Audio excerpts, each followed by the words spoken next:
آیت اللہ خامنائی کی جانب سے جنگ سے متعلق اختیارات پاسداران انقلاب کو منتقل ہوتے ہی پاسداران انقلاب نے اسرائیل میں تباہی پھیر دی۔ ایران نے اب تک کا تباہ کن حملہ اسرائیل پر کر دیا۔ سجیل نامی میزائل نے اسرائیل کے کئی علاقوں کو راکھ کے ڈھیر میں تبدیل کر دیا۔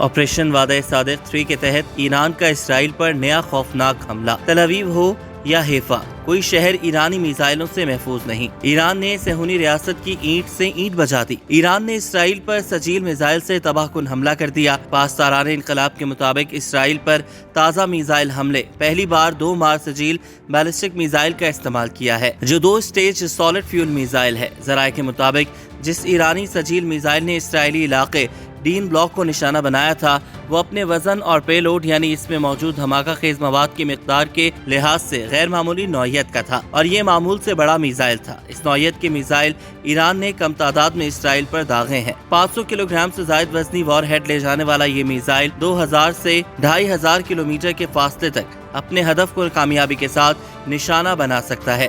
پاسداران انقلاب نے 2 ٹوک الفاظ میں واضح کیا ہے کہ صہیونی ریاست پر ان کے حملے جاری رہیں گے اور ایرانی میزائل اسرائیلیوں کو زیر زمین پناہ گاہوں سے باہر ایک لمحہ بھی نہیں گزارنے دیں گے۔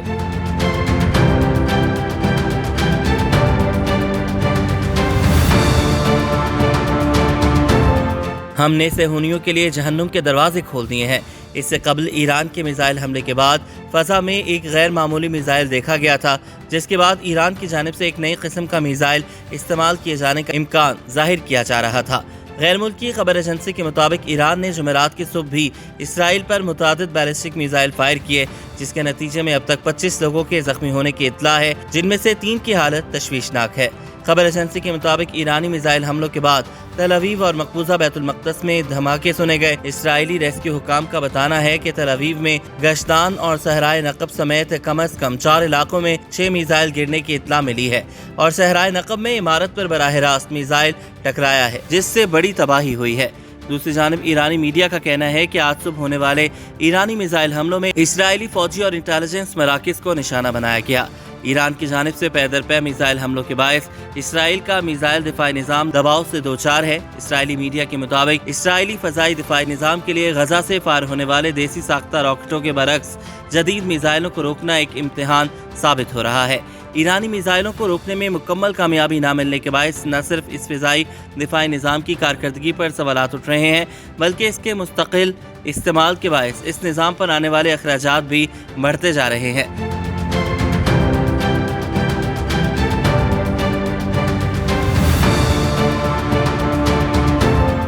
اسرائیلی میڈیا کے مطابق ایران نے اسرائیل پر جس طرح میزائل داغے، اس طرح کے حملے کو روکنے پر تقریباً 28 کروڑ 70 لاکھ ڈالر کی لاگت آتی ہے۔ اسرائیلی میڈیا کا مزید بتانا ہے کہ ایرانی میزائل کو روکنے کے لیے عام طور پر اسرائیلی ساختہ ایرو 3 سسٹم اور امریکی ساختہ تھاٹ سسٹم استعمال کیا جاتا ہے۔ ادھر ایران کے نائب وزیر خارجہ مجید تخت روانچی کا کہنا ہے کہ ہم جوہری ہتھیاروں پر یقین نہیں رکھتے۔ اگر امریکہ اسرائیل کے ساتھ جنگ میں شامل ہوا تو ہمارے پاس جوابی کارروائی کے سوا کوئی راستہ نہیں ہوگا۔